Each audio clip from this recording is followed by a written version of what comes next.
In the middle of a dense, foggy forest, you spot glowing red eyes. Suddenly, a strange clicking sound breaks the silence. It's not just in your head. Stretching over 2,000 miles from Newfoundland to central Alabama, the Appalachian mountains hide terrifying creatures like Bigfoot and the Wampus cat. You might think they're just myths, but there's actually a chilling explanation behind them. First up, the Mothman. This creature is a superstar in the world of horror stories, but not many people know that its legend actually started in the heart of Appalachia, in Point Pleasant, West Virginia. Back in 1966, two couples were driving when they suddenly came across a human-sized moth, about 7 feet tall, with glowing red eyes. They totally freaked out and sped up, but the strange creature flew and chased after the car, making a screeching sound until it finally disappeared. After this encounter, the group told the police that the creature looked like a tall, muscular man with huge, white wings, but they couldn't see its face because of the hypnotic effect of its eyes. Since then, the Mothman has become a famous urban legend. People swear they've seen similar creatures in other parts of the US, like Chicago and Gallipolis, Ohio. Theories about what people saw range from a balloon with a flashlight tied to it to extraterrestrial beings visiting Earth. But it's also possible that it was just a bird, more specifically, a barred owl. People probably mistook a bird for this creature because the barred owl looks eerie in the dark. It has spooky eyes and makes creepy clicking sounds. Still, these birds aren't huge, so it's strange how they've been mistaken for such a scary monster. Wait, what did people actually see then? The second strange beings are known as the moon-eyed people. This was a group of bearded, flat-faced, pale people with big blue eyes who supposedly lived all across Appalachia. Why did I say supposedly? Well, because no one could ever prove they actually existed. The stories about them were part of the Cherokee folklore, so we don't really know how reliable the information is. Still, their legends creeped out both locals and visitors in Appalachia. The moon-eyed people were said to come near a house at night, and people inside would hear them talking, but they were warned not to go outside, and no matter what happened, they couldn't watch them. In the morning, they'd find their corn gathered as if someone had helped them, or the opposite. Fields completely cleared like a whole group of men had been working there and taken all the crops. One of the most famous stories about them involves a mysterious stone wall found at Fort Mountain State Park. It was built between the years 500 and 1500, but no one knows who actually built it. Some people believe it was the moon-eyed people's work, and the ruins today are proof they really existed. They might not be delusional, though. One theory suggests that the moon-eyed people were actually Welsh people. At the time, they were in Appalachia, mining the mountains, and the Cherokee gave them this nickname because they lived underground and had great night vision. Hey kitty kitty, come here. Oh wait, what's that? According to legends, the Wampus cat is a half-dog, half-cat creature that roams the Appalachians after dark, or just before dawn. And it can run totally upright on 2 legs. So if it comes running after you like a human would, you'd better hide fast and don't look at it. Rumor has it that its yellow eyes can pierce the hearts and souls of anyone unlucky enough to cross its path, driving them to the edge of madness. Okay, that's probably just folklore, but the real-life creature that might be hiding behind these legends isn't much friendlier. The stories describe the Wampus cat as a kind of underwater panther, so some experts believe it sounds a lot like a mountain lion. Apparently, they're really strong swimmers and cross a large lake without much difficulty. Now, let's say you're driving in the Appalachian region at night. Suddenly, you spot an animal in the middle of the road. You slow down and take a closer look. It looks like a deer, but there's something off. Its eyes are too close together, its head is misshapen, its neck is too long, and its legs move in unnatural ways, almost like a puppet on strings. Oh, and even if you honk, this creature won't move. It's definitely not afraid of you. This is the not deer. Although some people have reported sightings as far away as Texas and even Norway, it's definitely an Appalachian myth. One young woman said she was hiking when she spotted a doe. Suddenly, the animal looked right at her, and she noticed that all of its knees were bent backwards. Any direction a deer's knee is supposed to go, the deer's knees did not. Oh my. Anyway, the internet is flooded with people talking about the not deer and its creepy behavior. But the thing is, we can't find a single photo or video that proves it actually exists. So what could it be? One explanation points to sick animals. There's a neurological condition known as CWD that affects different deer species like elk, moose, and even reindeer. It causes the brains of infected animals to degenerate, leading to loss of body functions and abnormal behavior. Since the symptoms match what some people describe as not deer behavior, it makes sense to think this condition could be behind the strange sightings. The last creature on our list, the one and only Bigfoot. You know, that large, hairy, human-like creature that walks upright and roams the dense forest in the US. In the Appalachian Mountains, there have been Bigfoot sightings from the Adirondacks in New York all the way down to the Blue Ridge Mountains in North Georgia. This bizarre figure has haunted our imagination for decades, but scientists believe it could actually be a humble black bear in disguise. It turns out the American black bear is found in many of the same areas where people claim to have spotted Bigfoot. Studies show that for every 1,000 increase in the bear population, there was a 4% increase in Bigfoot sightings. And there are two main reasons why the American black bear could be the perfect imposter. The first reason, they're big. Adult males can weigh up to 660 pounds and grow up to 6 feet long. The second reason, while we think they primarily walk on 4 legs, they are perfectly capable of standing upright. In fact, not only are they capable, they do it all the time. They stand up to get a better look at something, sniff the air, or just to appear bigger when they feel threatened. When they do that, they definitely look like a human-like figure. And for those people who aren't used to being around bears, it's easy to mistake them for something more sinister and out of this world. Now, you might be wondering why so many strange sights and creatures are said to live in the Appalachian, and the answer might be linked to the region's age. The process that led to the creation of these mountains has been going on for over 480 million years, which means they're older than Saturn's rings, for example. Over all this time, the region has gone through some drastic changes in its composition, creating a huge number of ecological niches with varying elevations, slopes, aspects, temperatures, and rainfall. And according to experts, the reason the region is so full of bizarre legends isn't just because the mountains are old, but because they still look old. Since a large part of Appalachia is basically untouched by humans, much of that ancient biodiversity is still around and seems unknown to us.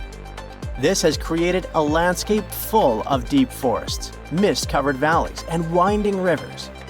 A place where secrets seem to be hiding in the fog. And over the centuries, the isolation of the Appalachians only allowed these stories to grow. Antarctica wasn't always a frozen wasteland.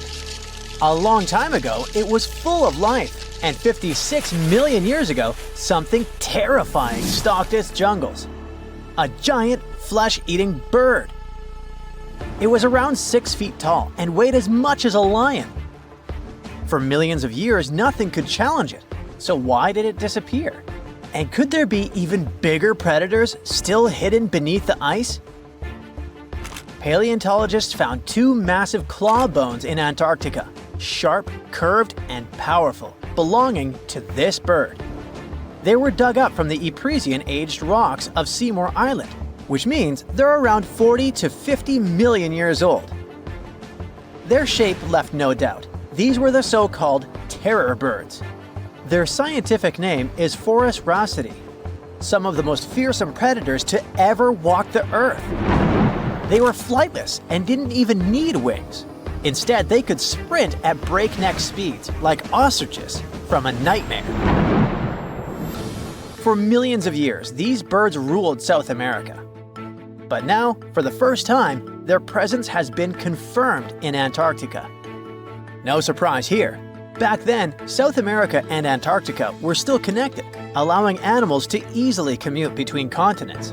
So these birds probably migrated south to adapt to life on Antarctica's prehistoric landmass. It didn't just survive here, it thrived. But at some point, this nightmare of an animal vanished. Why? Most likely because of the temperature changes. Antarctica was cooling, slowly turning into the frozen wasteland we know today. Its prey may have declined, leaving the predator without enough food. Eventually, it disappeared, leaving no descendants behind. Researchers hope that they'll find a complete skeleton eventually.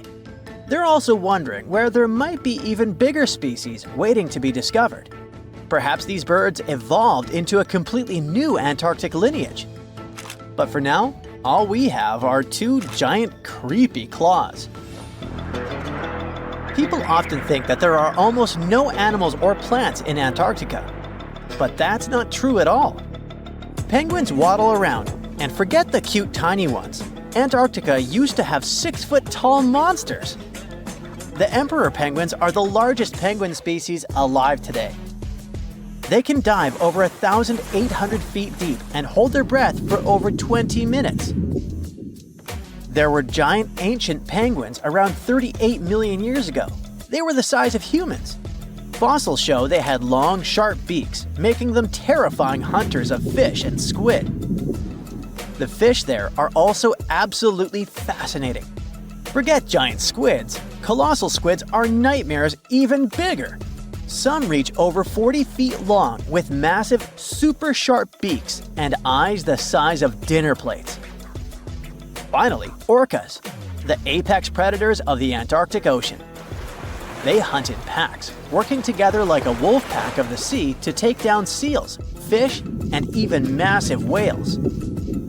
There are even tiny plants like moss and algae. Antarctic hairgrass and pearlwort. They somehow survive against all odds. There are many other myths going on about Antarctica. For example, some people think that when icebergs break off from glaciers, they immediately start drifting straight into the open ocean until they melt. But the reality is way more chaotic.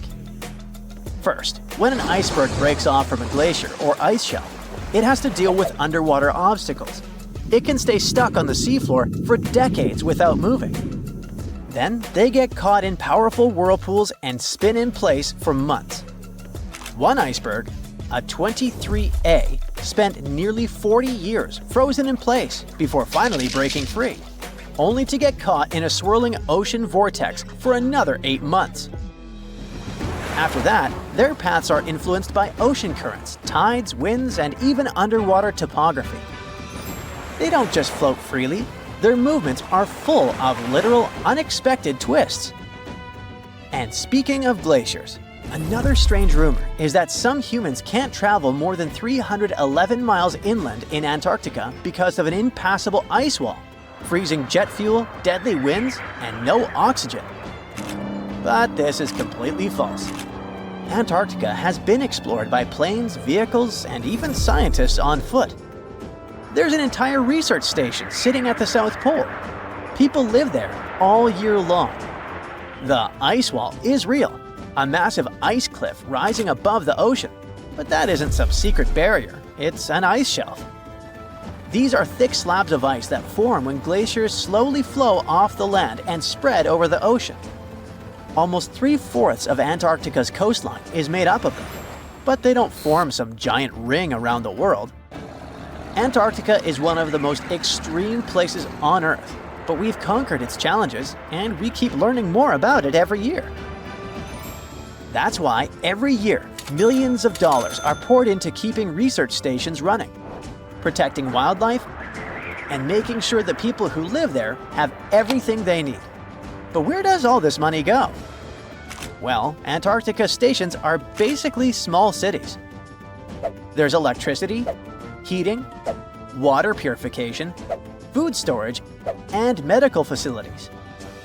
The biggest station, McMurdo, is basically a town with over 1,000 people in summer. It has everything from a fire station to a gym.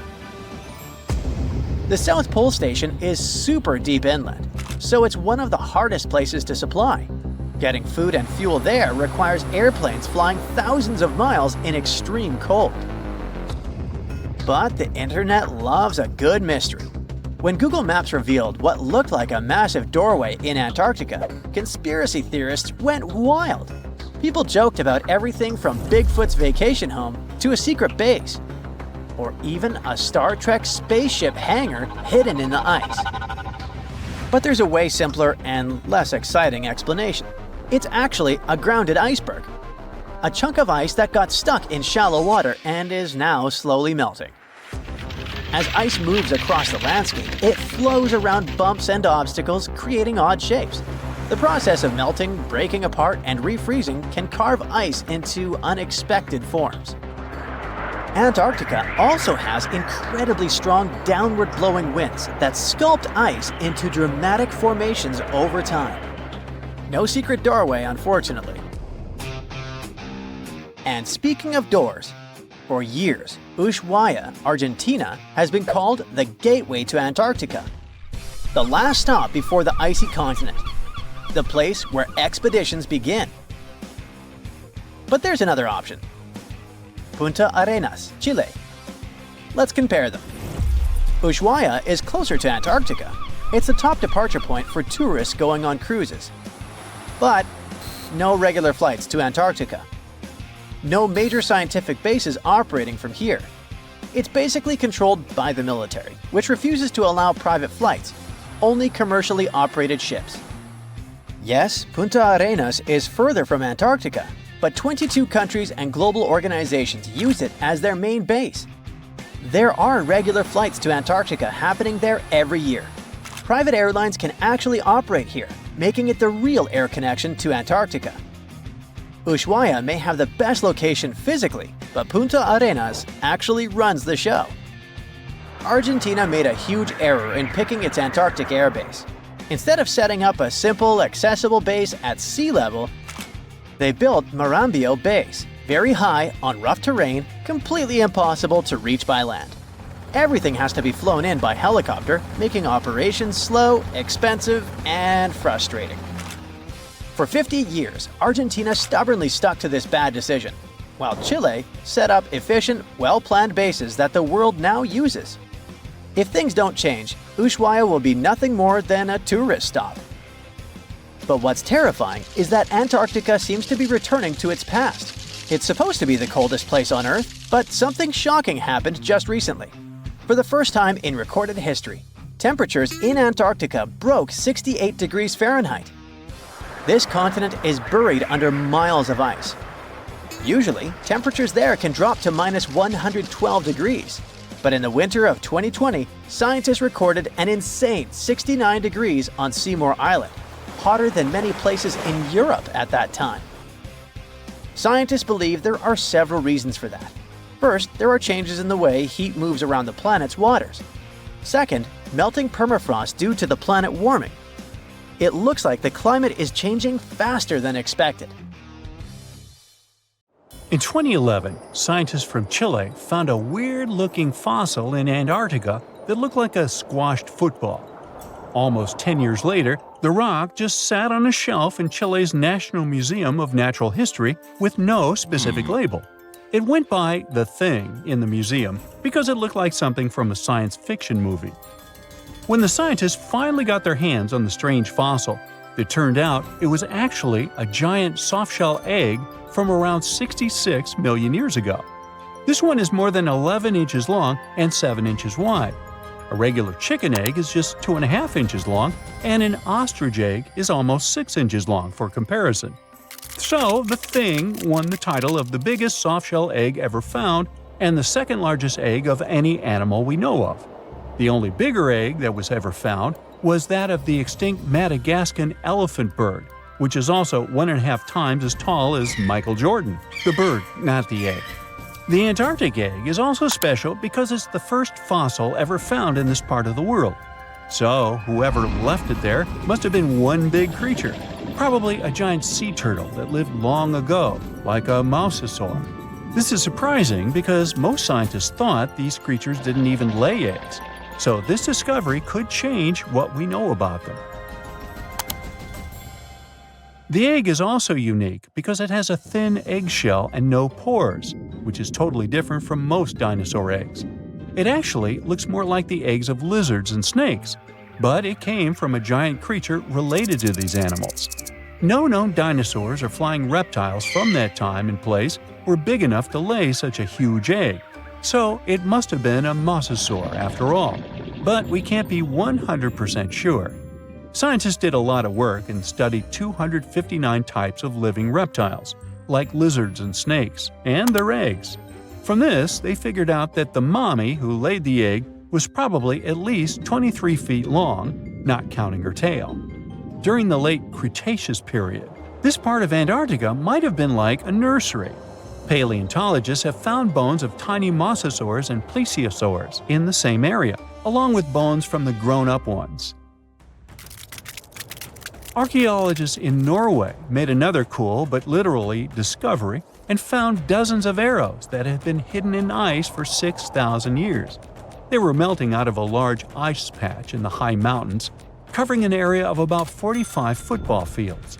In 2014 and 2016, when the summers were extra warm, scientists went to an ice patch called Langfoni to look around. They also found lots of reindeer bones and antlers there. Some of the arrows were whole and some in pieces, along with 5 arrowheads around the melting ice patch. This is more arrows than have been found at any other frozen site in the world. Some of the 68 found arrows date back to the Neolithic period, and the newest ones are from the 14th century of the Common Era. Ice is like the perfect time machine that can preserve whatever ends up there in an almost perfect condition. Langfoni became famous as one of the first ice patch sites after a local hiker found a 3,300-year-old leather shoe right next to its edge.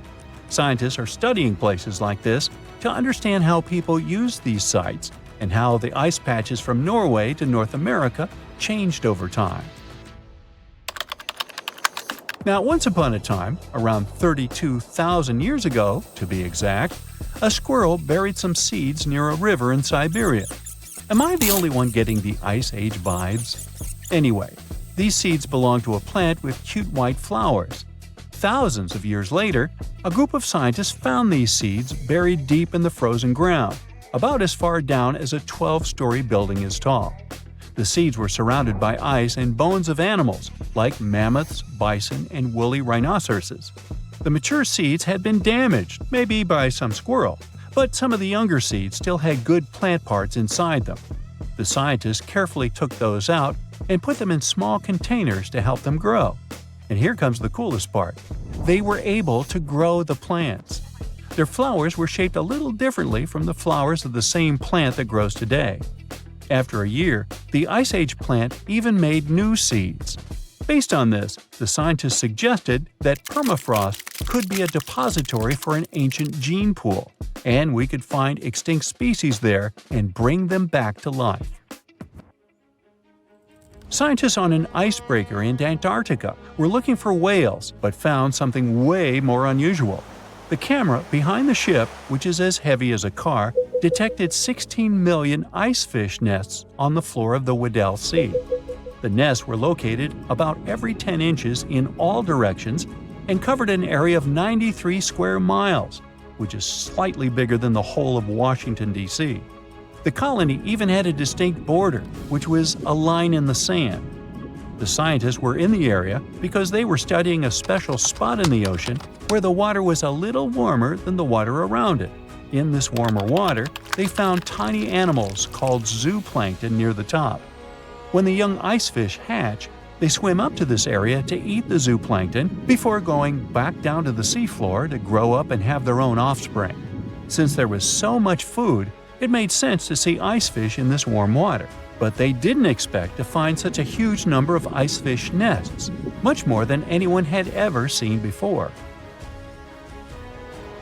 New Zealand's Antarctic Heritage Fund found some old photo negatives in a hut in Antarctica. They turned out to be unique images from the Ross Sea Party. It was a famous failed expedition led by Ernest Shackleton. He wanted to become the first person to cross Antarctica by land, from the Weddell Sea to the Ross Sea, passing through the South Pole. But things went wrong when their ship, the Aurora, was blown out to sea. They had to use the hut from another explorer, Captain Robert Falcon Scott. His goal was to be the first person to reach the North Pole, but sadly, he didn't succeed either. The negatives were made of cellulose nitrate and were found stuck together in the small box. The Trust took the negatives back to New Zealand, where they carefully separated them and discovered 22 hidden images. Many of the photos were damaged, but the Trust could still recognize some familiar places around McMurdo Sound, a well-known area in Antarctica. No one knows for sure who took the pictures. In December 2021, some scientists noticed a strange mark on the Larsen Ice Shelf, a giant sheet of ice off the eastern coast of Antarctica. They thought it might be a river flowing under the ice, so they drilled down over 1,600 feet to check it out. They expected to find water, but they didn't expect to see that the water was full of fast-moving creatures called amphipods. The scientists also found that the water in the underground river had unusual layers of currents moving in different directions, which they still don't fully understand. Another surprising thing happened during their research. On December 20th of the same year, a volcano erupted far away in Tonga, and the pressure waves from the eruption were detected all the way down in the ice river in Antarctica. It shows how everything on our planet is connected, even in the most distant places. The deeper you go, the creepier they get. You're about to travel to the darkest ocean depths and check whether this claim is true. Are the creatures living there as scary as people think? You go 120 feet down underwater. Pay close attention to the bottom under your flippers. Oh my, what's that terrifying face half hidden in the sand? That's the northern stargazer. You can meet this fish in the eastern United States. It buries itself in the sand until unsuspecting prey gets near. Then, the nightmarish creature electrically shocks the poor animal and dines on it. You are moving deeper to 240 feet under the surface. That's where you spot a colorful, puffy creature, no more than 1 foot long. It's the sarcastic fringehead. At first, the fish seems to be harmless. Only unless it's provoked. When this animal is agitated, it opens its huge mouth to fend off predators. This defense tactic is a sight to behold, both surprising and frightening. Luckily, the fish is no threat to people whatsoever. The creature you see next can comfortably live in shallow waters, but you meet it at a depth of 900 feet. You don't even need to wonder why the animal's called the Game of Thrones brittle star. Unlike starfish that slowly crawl across the seabed, this creature moves fast. It wriggles its long, flexible arms to get from point A to point B. Its body is protected by a hard calcium carbonate shell. Also called snake stars, these creatures are tiny and easily fit in nooks, cracks, and small crevices in rocks. At a much greater depth of 2,000 feet, you come across the giant squid. For a long time, it was thought to be a creature from legends rather than a real animal. The giant squid was first caught on camera in 2001, and it's exactly as big as its name implies. The creature's eyeballs are the size of soccer balls, and the squid itself can weigh up to 600 pounds. Almost 3,000 feet below the surface, you get spooked by another creepy-looking animal. It's somewhat red and rather small, no longer than 1 foot long. As you approach the creature, it looks rather docile, or maybe just indifferent. The vampire squid, that's the animal's name, looks like an umbrella with tentacles. It doesn't even produce ink, so you leave it alone. Soon after that, at a depth of 3,200 feet, you meet the cookie cutter shark. This creature is a parasite. It attaches itself to big fishes, dolphins, whales, and sometimes even people. Then, using its neatly arranged serrated teeth, it gouges out cookie-sized pieces of meat. This nasty glowing animal doesn't grow larger than 20 inches and lives in the ocean twilight zone. At a depth of 3,300 feet, the light becomes a rare and valuable thing. The animals living that far away from the surface have to evolve unusual features to survive. That's how the barrel-eye fish ended up with a transparent head and two super-sensitive barrel-shaped eyes. Right now, pretty much like always, they're pointed upward, allowing the fish to see potential prey and you. Almost 4,000 feet below the surface, you see something droopy and saggy. The blobfish doesn't have a skeleton or any muscle. Its jelly-like flesh lets the creature survive incredible water pressure. Despite its appearance, the blobfish is an ambush predator. It usually lies very still on the bottom, waiting for unsuspecting prey to swim by. You go a bit deeper and spot a creature that looks particularly ghastly. The goblin shark senses prey with its snout. The creature's terrifying jaws are attached to elastic ligaments. When some animal comes too close, the shark catapults its mouth forward to catch it. If your mouth could do the same, you would be able to eat things dangling 7 inches away from your face. Even deeper than that, at 5,000 feet, you notice another member of the shark family. The frilled shark looks like an overgrown eel, but its gills are lined with red fringe at the edges, hence the name. The creature's horrifying mouth has 25 rows of razor-sharp backward-facing teeth, 300 in total. The shark prefers to hover in the water, waiting for its prey to come closer. Then, it charges at it like a snake. Suddenly, you see something glow brightly like an electric bulb. But after coming closer, you recoil in horror. The creature looks like an upgraded eel equipped with oversized teeth. That's the deep-sea dragonfish that can live at a depth of 6,000 feet. Chemical processes going on inside the fish's body produce an eerie red glow. This glow is used to communicate with other fish. At the same depth, you meet another deep-sea inhabitant. Its most prominent feature is its huge mouth. Thanks to it, the gulper eel can swallow its prey whole. Its stomach can expand to a terrifying size when it needs to fit something large. At a depth of 6,600 feet, you come across an angry-looking creature with a fishing rod over its head. It's the deep-sea anglerfish. The animal has an unusual dorsal spine, even though it's worn only by females. It protrudes above their mouth and has a lure on its tip, some luminous flesh that baits prey.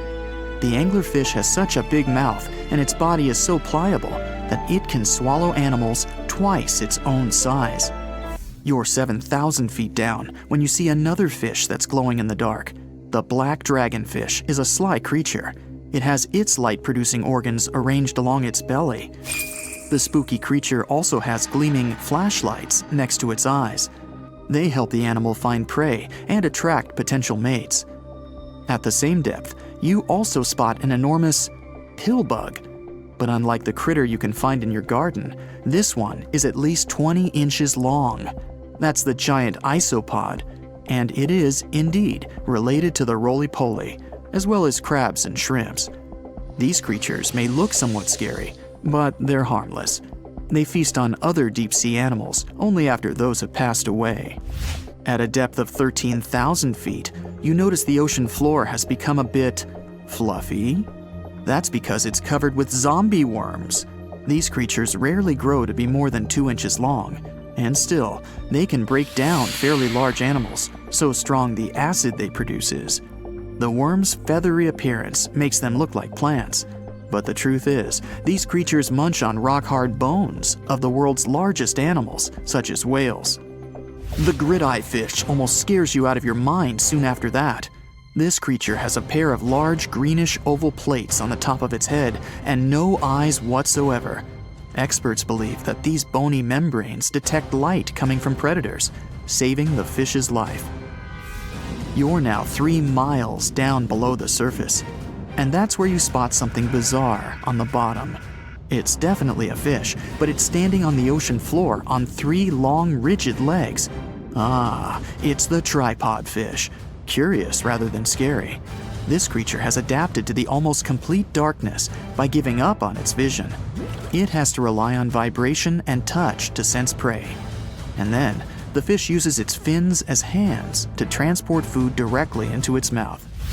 You don't have time to go any deeper before you spot the faceless fish. This slightly off-putting creature has no eyes, and its mouth, smiling a Mona Lisa smile, is underneath its body. For the first time, the faceless cusk, which is the creature's official name, was seen more than a century ago. The next time it happened was only in 2017. Once you've reached a depth of 6 miles below the surface, you see deep-sea cucumbers. These bizarre creatures are much bigger than their shallow water relatives. They spend most of their time on the sea floor. But if they need to escape predators, they are able to swim away. Deep-sea cucumbers have bright purplish coloring, tiny feet, and tentacles that surround their mouths. Cute. The question is, why do these deep-sea creatures look so scary? Life is very different there, at the bottom. Tremendous water pressure, a lack of food, and constant darkness. You have to adapt to survive in such extreme conditions. If you could dive right into the mysterious darkness of the ocean depths, who knows what you'd come upon? Legends that are hundreds of years old mention some giant sea monsters hiding deep down below the ocean waves, like the Kraken, the Loch Ness Monster, the Hydra, Leviathan, and so many more.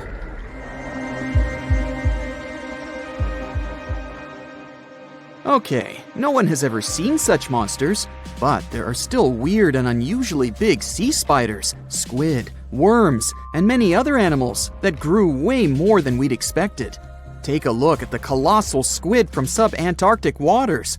It's around 14 times longer than the arrow squid that lives near New Zealand. And deep down in the Pacific Ocean, there's a sea sponge as big as a minivan. Oceans contain about 96.5% of all water on our planet. Up to 80% of all life on Earth we've discovered is under the oceanic waves. We haven't explored, mapped, or even seen more than 80% of the ocean. In fact, we've mapped Mars better than we have the ocean bottom. The pressure down there is insane, and it would make you feel like you're holding up almost 50 jumbo jets. And temperatures at such depths are extremely low. Conditions deep below the oceanic surface are harsh, so creatures that live there need to adjust. That's why many of them grew very, very big to survive.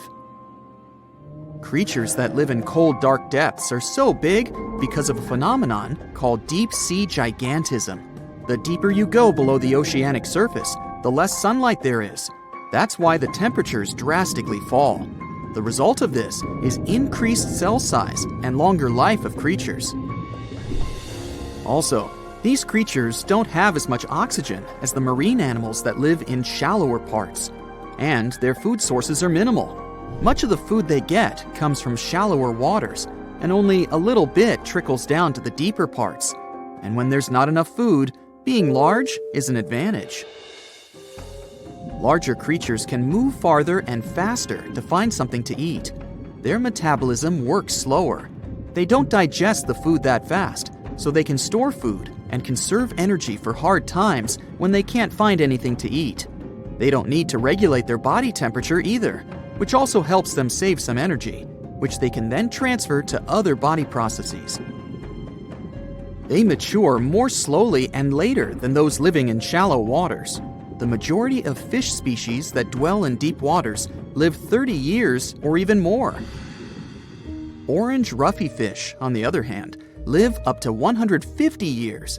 This fella grows 24 feet in length and weighs up to 1.5 tons. But it grows to be so big for centuries. They start looking for partners when they're 150 years old, and they can also live this long because there are not so many predators at such depths. Also, there are no humans or other things that can disturb them or endanger their existence. At such depths, the environment is pretty stable, so many animals there are like living fossils, because they probably haven't changed in millions of years. The first 650 feet of the ocean's depth are considered to be the open ocean. The majority of the marine life we've discovered lives there, since that's the area the sun can still reach. And then, as you continue going deeper, you reach the twilight zone. It seems like nothing lives there. But at about 820 feet, you see a small oasis of ancient life blooming. For example, there are sea lilies, animals that have been living at such depths unchanged for millions of years. Coelacanths, another living fossil, have been living in the ocean for more than 360 million years. Hagfish haven't changed in a very long time either, for over 300 million years. This creature lives at depths of 5,500 feet. They evolved before the rest of the vertebrates, which is why this is the only living animal without jaws or a spine, even though it still has a skull. Deep-sea creatures can't survive in shallow waters. They've evolved to live in depths under bigger hydrostatic pressure. Humans and other organisms that have internal spaces filled with gas would end up crushed if we could go to such depths. That's why deep-sea divers always need to wear special dive suits designed for surroundings with higher pressure, even though they're not going that deep to the areas where these giants live.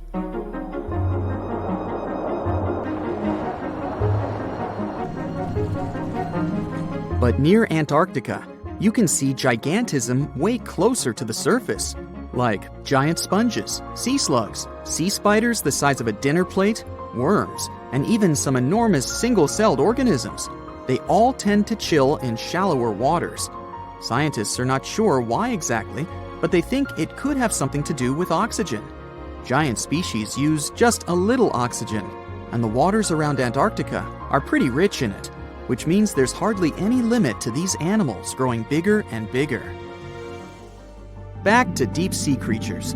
As mentioned, they had to adjust to strong pressure, so they almost don't have any air gaps in their body at all. They're mostly water-based, and since water is incompressible, which means it's not something you can compress, it helps them stay unaffected at such high pressure. But because of all that, if they were to go up towards the surface, they'd probably swell up, maybe even explode. Just look at the blobfish, the one that takes the title of the ugliest animal in the world. It looks normal deep down below the surface, where its natural habitat is. But when it gets up to the surface, where the pressure is 120 times lower, it changes its shape. The blobfish doesn't have a skeleton or muscles, so without high deep-sea pressure, it ends up being all floppy and saggy. The dark oceanic depths are not just scary to watch, but to listen to as well. In 1997, scientists were trying to find underwater volcanoes located off the South American coast. During their travels, they recorded one of the loudest noises ever registered. It was pretty weird, too. It was so loud, even sensors from more than 3,000 miles away managed to pick it up. They later called it the bloop. It took them 15 years to conclude the sound came from an ice quake. That's when seismic activity breaks frozen ground. Water at the bottom of the ocean is not always extremely cold. There are hydrothermal vents on the seafloor, and the water that comes out of them can be up to 750 degrees Fahrenheit. Powerful pressure, yep, the same one that would crush you, is something that doesn't allow the water to boil. There are hundreds of animal species that live near deep-sea hydrothermal vents. Some of them, such as tube worms, are not like anything we have seen before. These worms absorb chemicals from vent fluids. That's how they feed bacteria that live in them. And in return, those bacteria give them the carbon the tube worms need to survive. 2/3 of all of the coral species scientists discovered live in dark, deep, and extremely cold parts of the ocean. Some even live in parts that are 3 miles deep. They can survive at low temperatures, such as 28 degrees Fahrenheit. Some of these cold water corals are more than 8,000 years old. They form amazing structures that can rise up to 115 feet tall. The deep is not just a mysterious world of unusual creatures. The landscape under the oceanic surface is magnificent too. The canyons hiding there make even the Grand Canyon seem small. For instance, check out the one located in the Bering Sea, the Chug Canyon. Its vertical relief is more than 8,500 feet deep. That's huge. The largest ocean waves are not the ones you can see from the shoreline. They occur under the surface, and they're called internal waves. They take place between two water masses that have different densities. They travel at speeds of thousands of miles per hour and can be 650 feet tall. There is a place deep in the ocean where pressure is 1,000 times stronger than that we're used to at the surface. This force is enough to turn an unprotected human into dust instantly. Well, maybe more like mud. Anyway, that's why explorers need some serious preparation and equipment to survive in such extreme conditions down in the Mariana Trench. It is as wide as 20 national malls in Washington, D.C., and about 1/5 as long as the diameter of Earth. People who went all the way down describe it as a chilly, quiet, and very peaceful place. They saw a bright blanket of red and yellow rocky outcrops, and there was a whole variety of unique, small, translucent animals. The popular myth is that more people have gone to the moon than to this deepest place on Earth is not true, though. In total, 24 humans flew to the moon, and at least 27 brave souls dove down to the Mariana Trench. Most of them were explorers and not proper scientists. They just go there for the thrills and also to collect video evidence of different wildlife, geological formations, and human-made objects. Humans started traveling around space and into the ocean depths at around the same time. The first moon landing was in 1969. And the first person to go down the Challenger Deep, the deepest part of the Mariana Trench, did so in 1960. This unusual location got its name after the British ship HMS Challenger, which first located this massive drop in the ocean floor at the end of the 19th century. It would take 8 more decades before the first human went down to it. Explorers didn't manage to do it in a conventional submarine. They used a type of submersible called a bathyscaphe. The Swiss oceanographer Auguste Piccard designed his own in 1953. 7 years later, the submersible managed to do the impossible. It had reached a depth of nearly 36,000 feet. But what explorers saw was merely a fraction of the trench's full size. The fact that it is so huge of the Mariana Trench is just one of the reasons why it's mostly unexplored today. The absence of light is another major issue. Sunlight is incapable of reaching such profound depths, so the entire trench from top to bottom lies in absolute darkness. Because of such conditions, the ecosystem is a lot different than the shallower regions of the Pacific. This puts immense pressure on marine wildlife. Yeah, the pun is intended. Another reason why it's so challenging to survive there is the temperature. Water freezes at 32 degrees Fahrenheit. At the bottom of the Mariana Trench, the ocean is just a couple of degrees above freezing. One of the factors that hasn't let this area turn into a giant icicle is the fact that salt water has a slightly lower freezing point.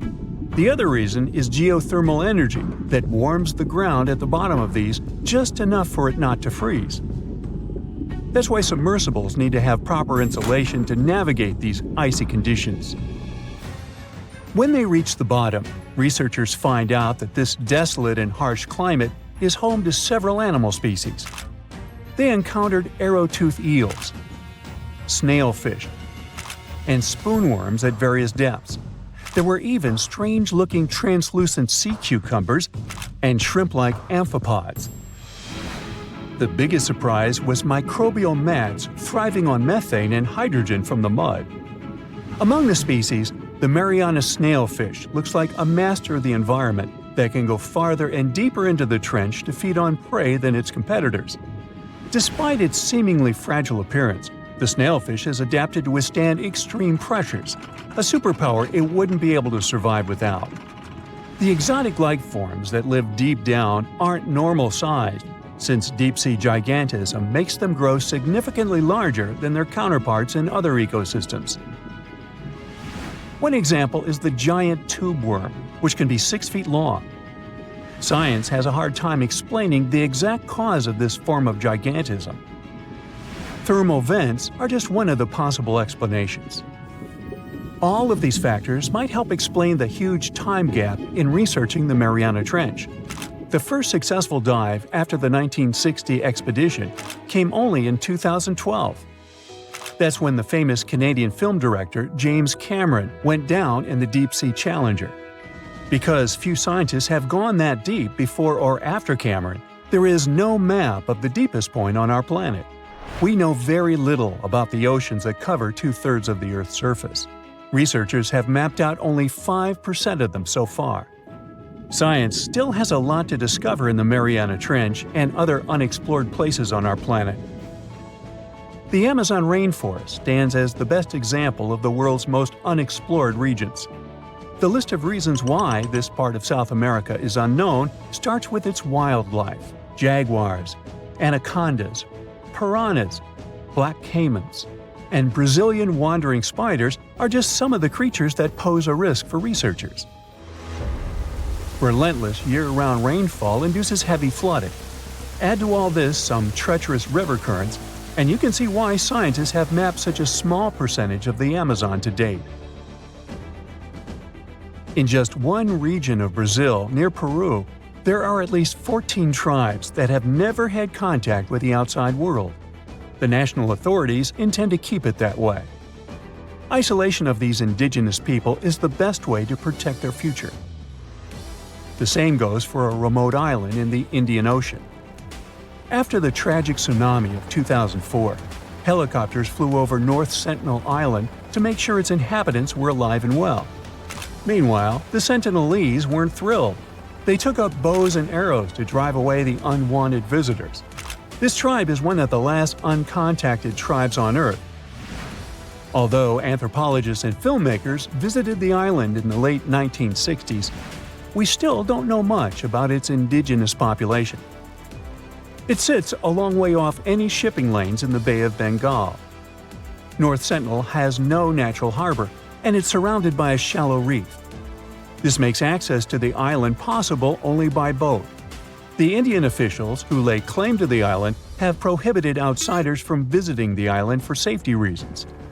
The estimates on how many people inhabit the island vary significantly, from as few as 15 to as many as 500. The island is not tiny. It's about 5 times as big as London's Heathrow Airport. Apart from occasional contact during the past 2 centuries, the Sentinelese must have been isolated for a long time. They are related to other indigenous groups in the Andaman Islands, but their neighbors cannot understand a word of their language. The continent of Antarctica has no permanent human settlements at all. The only people who periodically live there are international scientists. This vast expanse of ice and snow, roughly the size of the United States and Mexico combined, still has many regions where humans haven't set foot. Satellite imagery and photos that NASA's aircraft made from the air have mapped out the entire continent. So we know where to go, but it's not that easy. The reason for this are all the adjectives that go with Antarctica. It is the coldest, windiest, driest, and brightest of the 7 continents. This makes it virtually unlivable. More than 99% of its surface is covered with a permanent sheet of ice. Its thickness ranges from 1 mile to as many as 3 miles in some places. That's half the height of Mount Everest. Now, the Himalayan range contains the world's tallest unclimbed mountain. It is also the tallest mountain in Bhutan. In the local language, the mountain's name translates as White Peak of the 3 spiritual brothers. Out of respect for the spiritual beliefs of the local population, national authorities restricted and then completely banned mountaineering at the beginning of the 21st century. To this day, there is no evidence that any climber has ever managed to successfully reach the summit of this mysterious mountain. Now, the Mariana Trench is the deepest and probably the most enigmatic place on Earth, whatever that means. Bizarre creatures such as deep-sea anglerfish, frilled and goblin sharks, barrel-eyed fish, hatchet fish, live in a crescent-shaped trench in the western Pacific. Just 3 people have ever descended down the Challenger Deep in the southern end of the Mariana Trench. There, at a depth of almost 11,000 feet, vents are bubbling up carbon dioxide and liquid sulfur. Mud volcanoes erupt under the pressure 1,000 times greater than at the surface. And so, it's no place I want to go. So bye! Get back in there. Alright, since you clicked, yeah, you're about to visit places no less mysterious and creepy than the Mariana Trench. Your first stop is Mexico, the Yucatan Peninsula to be precise. See those bottomless sinkholes filled with crystal clear water? It's fresh water that overlies salt water seeping from the sea. The sinkholes are called cenotes. The Mayans believe these natural wells were the gateways to the underworld. Thousands of cenotes, created by collapsed limestone bedrock, form one of the world's longest underwater cave systems. You can easily get lost in this tangled, mysterious network. Now it's time to visit the Caribbean. There, you'll get to a depth of almost 8,000 feet to see the Van Dam vent field. The hydrothermal vents fire out streams of muddy, scalding water with a temperature reaching 400 degrees Fahrenheit. That's almost enough to bake a pizza. These mounds are made of talc, a substance you can find in baby powder. The Van Dam vent field is an oasis for odd species. One of those is kind of a creepy shrimp without eyes. Instead, they're equipped with patches of light-sensitive cells on their backs. Now, you don't have to travel far away. The next enigma on your list is also in the Caribbean. Just off the coast of Belize, there is a giant sinkhole. It's also blue. Yep, that's the Great Blue Hole. The thing is about 1,000 feet across and more than 400 feet deep. Once, a long time ago, this hole was a cave until rising waters filled it, making it collapse in on itself. The deeper you descend into the Great Hole's crystalline waters, the darker it becomes. You see tons of stalactite-filled caves, but don't even try to enter them unless you want to get hopelessly lost. Once you reach a depth of 50 feet, you notice the water shimmer. That's the invisible line dividing the sinkhole's salty top from the freshwater abyss.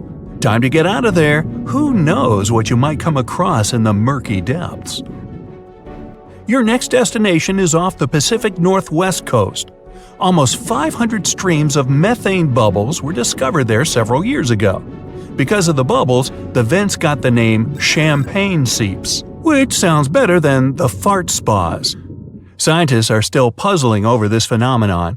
Where does the methane come from? Underwater cows? Why is its temperature warmer than that of the surrounding ocean? And most importantly, what would happen if you managed to light a match somewhere near a large bubble? Methane is a highly flammable gas, and setting a methane bubble on fire, well, you get the picture.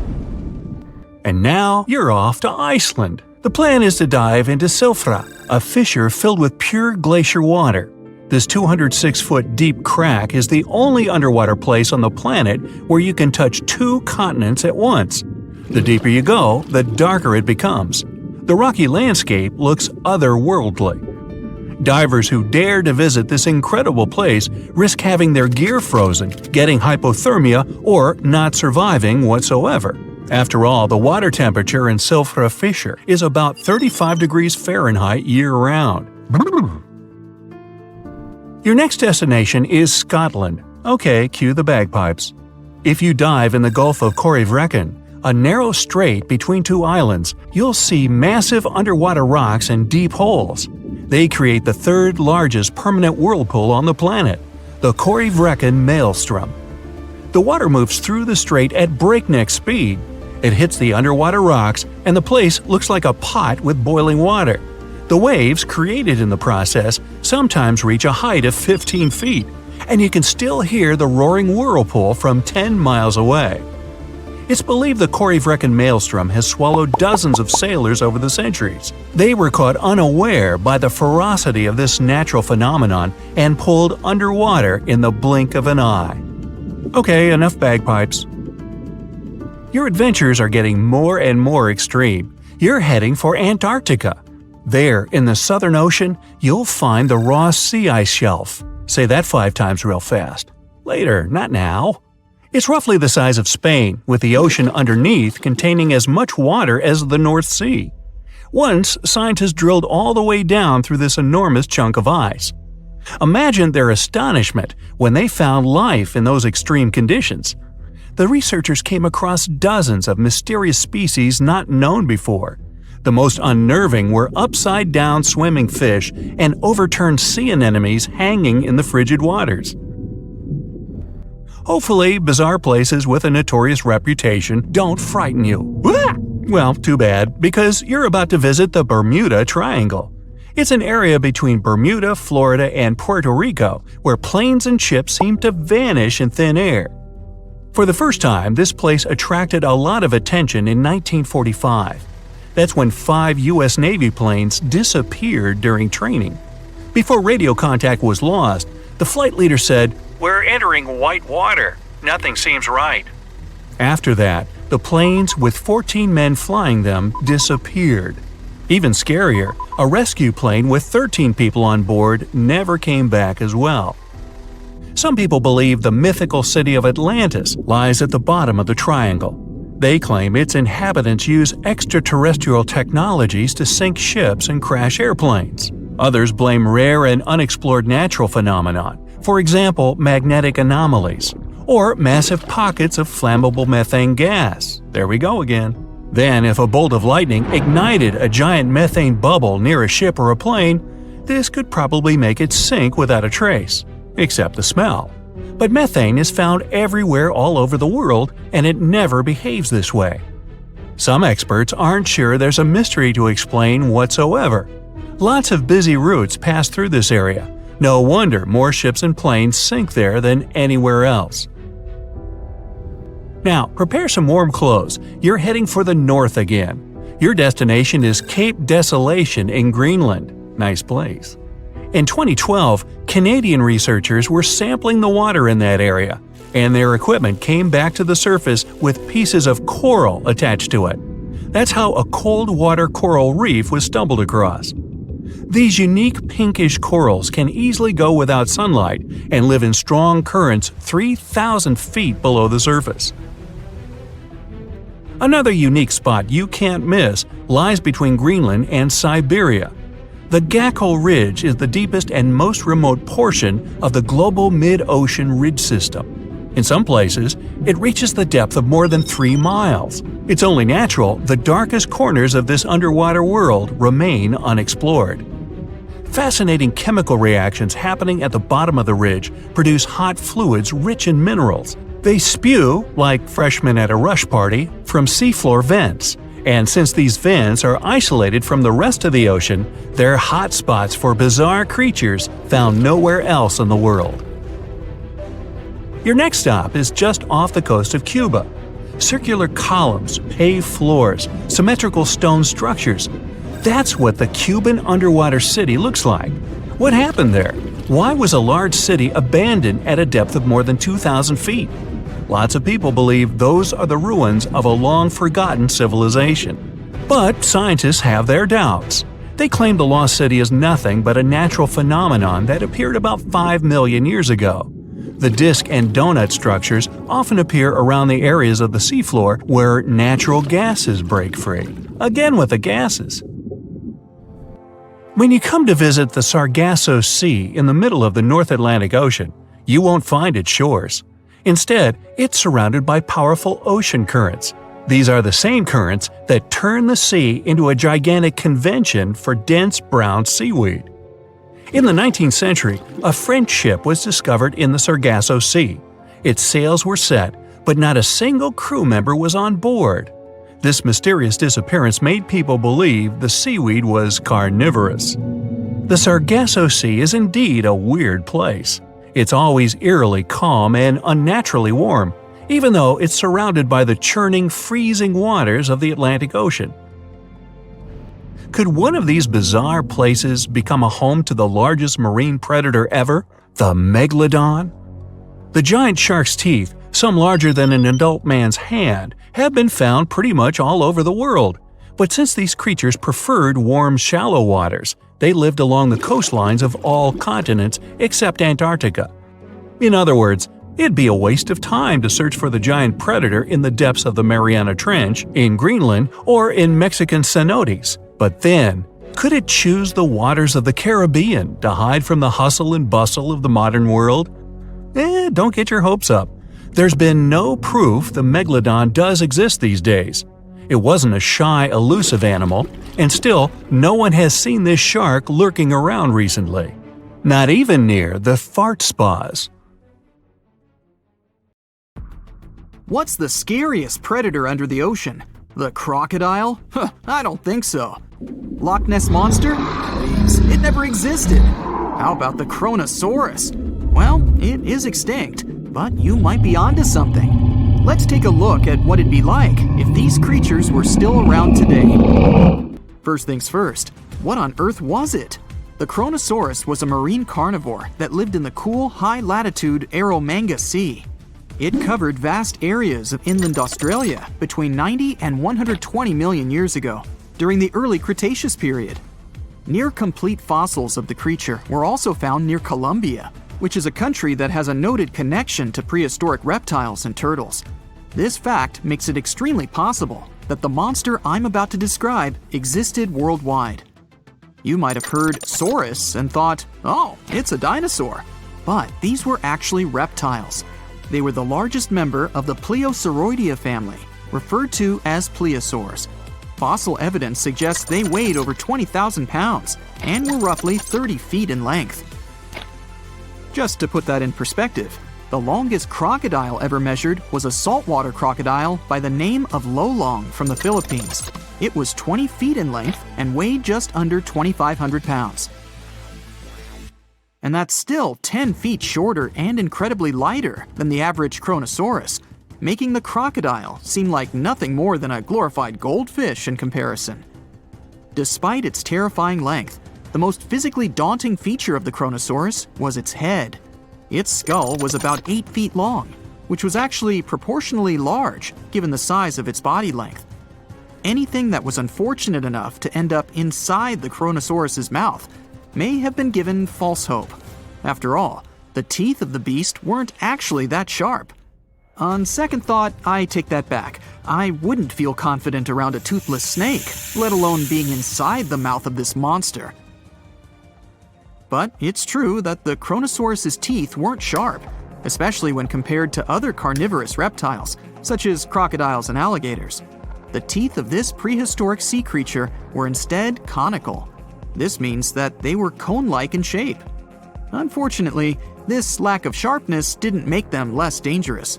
The teeth were enormous and could be up to 12 inches long from the crown tips to the bottom of the roots. This obviously meant that the Chronosaurus had an extremely powerful bite. It was estimated to be up to 30,000 newtons, which is almost twice as powerful as the bite of a large saltwater crocodile. Because of the bluntness of their teeth, they weren't suited for twisting their prey once in their grasp. But the size and shape of the teeth made them perfect for simple open and shut biting. They would have had no problem crushing hard objects such as the toughest of shells any sea turtle could offer. Just like crocodiles, the Chronosaurus is believed to have had a short neck. This may have been an adaptation to allow the beast to successfully catch small, evasive animals. Their body, in general, was fusiform and streamlined. This means it was narrowed at both ends and had very little resistance to the flow of water. The Chronosaurus was also equipped with 4 paddle-like limbs. The hind limbs were larger than the front ones. They could span approximately 7 feet in diameter. All in all, this set the Chronosaurus up to effortlessly propel itself through the waters and be an ultimate predator. Predator X, if you will? That's the name that was given to the fossil of a creature discovered near Svalbard, a Norwegian island group, in 2009. The fossil was identified as a 50-foot-long, 100,000-pound monster with a bite force of 33,000 pounds per square inch. This might be the highest bite force of any known animal. Although Predator X is yet to be classified as any specific type of animal, it was definitely a plesiosaur like the Chronosaurus. And even if it wasn't Predator X, the Chronosaurus was still most definitely a ferocious titan when it roamed Earth's oceans. The Chronosaurus actually got its name from the Greek mythological figure of Cronus, the father of Zeus. Cronus was viewed as a titan from a generation of super powerful beings. So what was it that the Chronosaurus, this terrifying monster, actually feasted on to satisfy its appetite?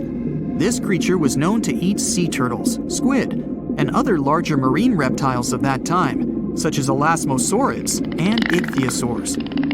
This suggests that if crocodiles existed in the realms of the Chronosaurus, they too might have turned into lunch for the beast. There's evidence from the fossil remains of the Chronosaurus that suggests that they also feasted on sharks, which I know is a disappointment to those of you who view that beast as the king of the ocean. Not when the Chronosaurus was around, my friend.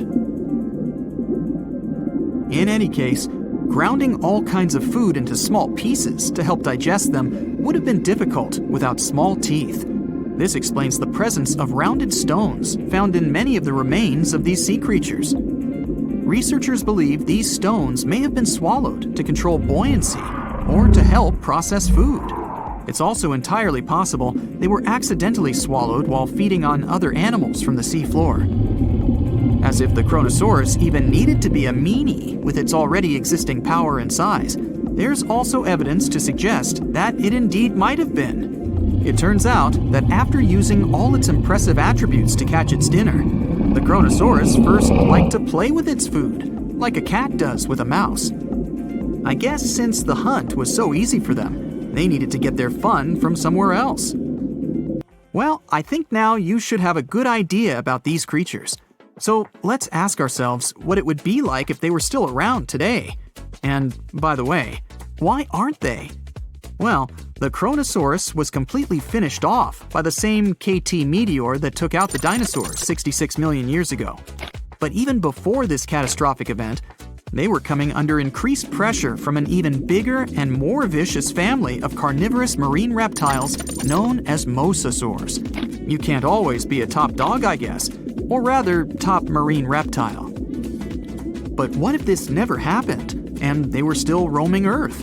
Well, this might be obvious, but can you imagine what kind of impact that would have on sea tourism? Based on the impact that famous movies about sharks and killer whales had, what do you think the presence of a Chronosaurus in the ocean would do to beaches? The very creature that would eat sharks and whales for breakfast.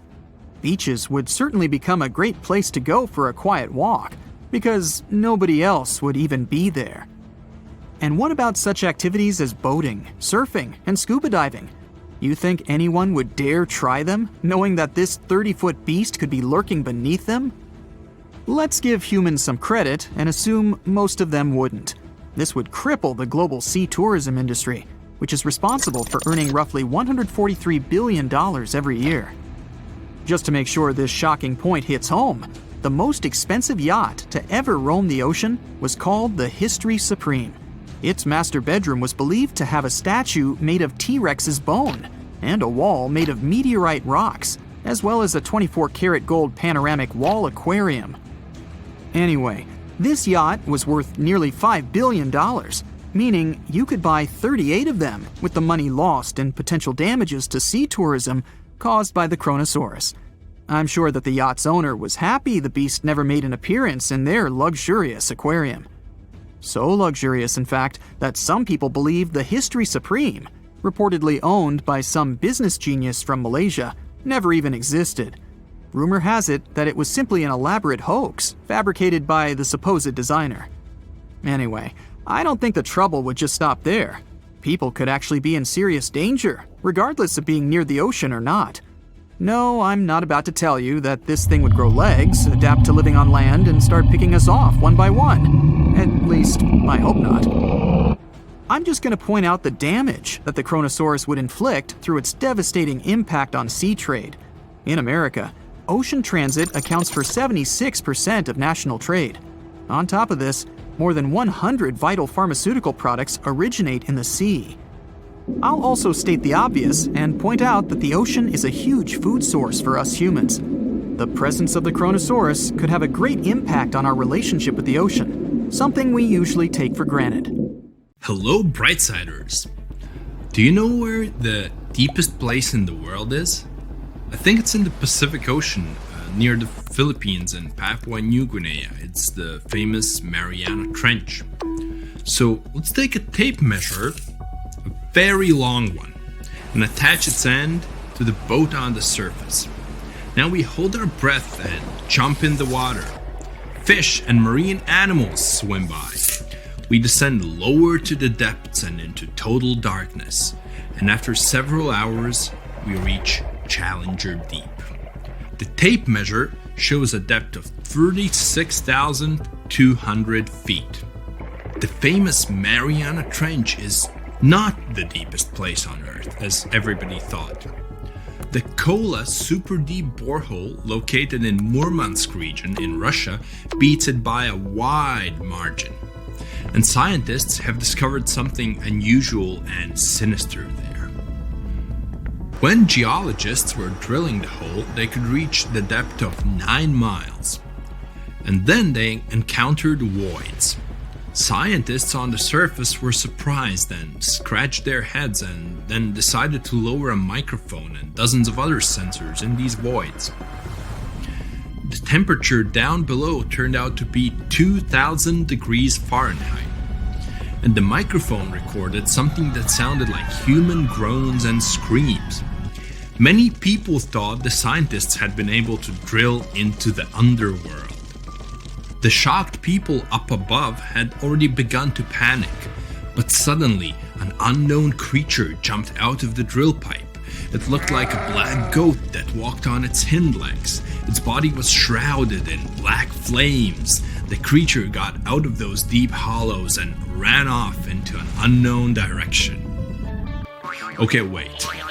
These are just myths that one newspaper published on the 1st of April. It's International Joke Day, by the way, but many people believed it. It made many believe the scientists working at the borehole had opened a portal to the nether, and that now horrible, outworldly creatures were free from their imprisonment.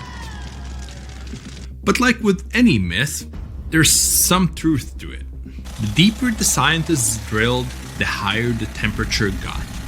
At 3 miles deep, it was 160 degrees. At 4.5 miles, it was 250.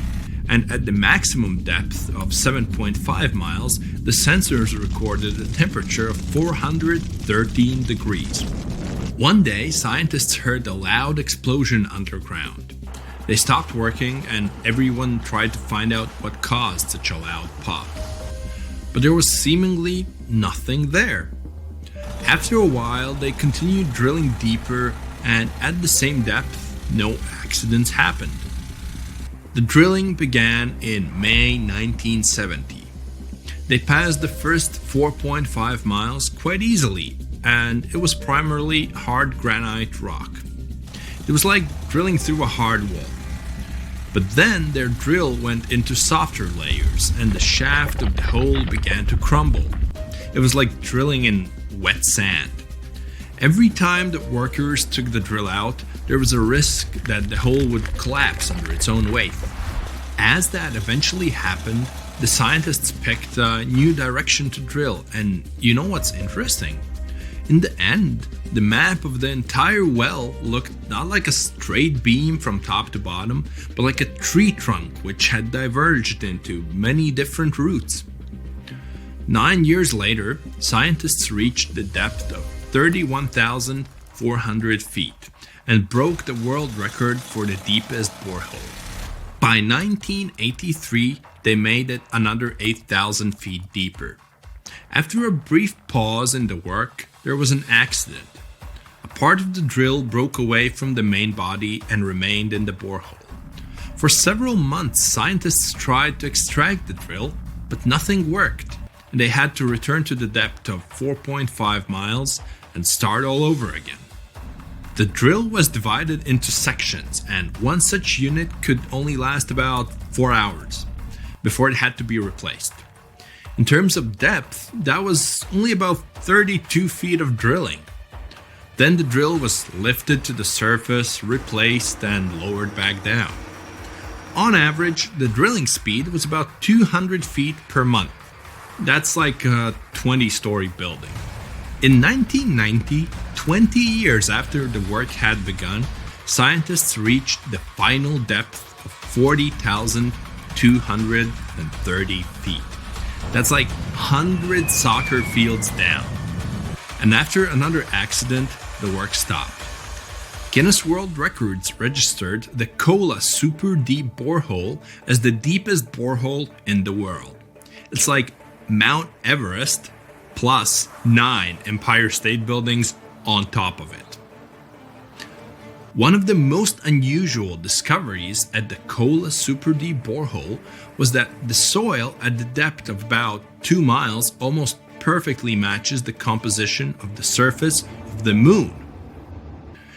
It has given us more insight into how our ancient satellite appeared and formed.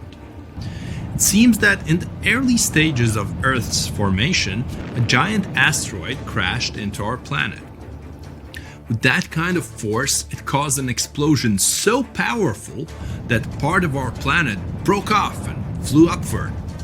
This chunk of Earth remained in our planet's orbit, cooled, and later formed into the moon we know today. Another surprise for the workers was the presence of gold.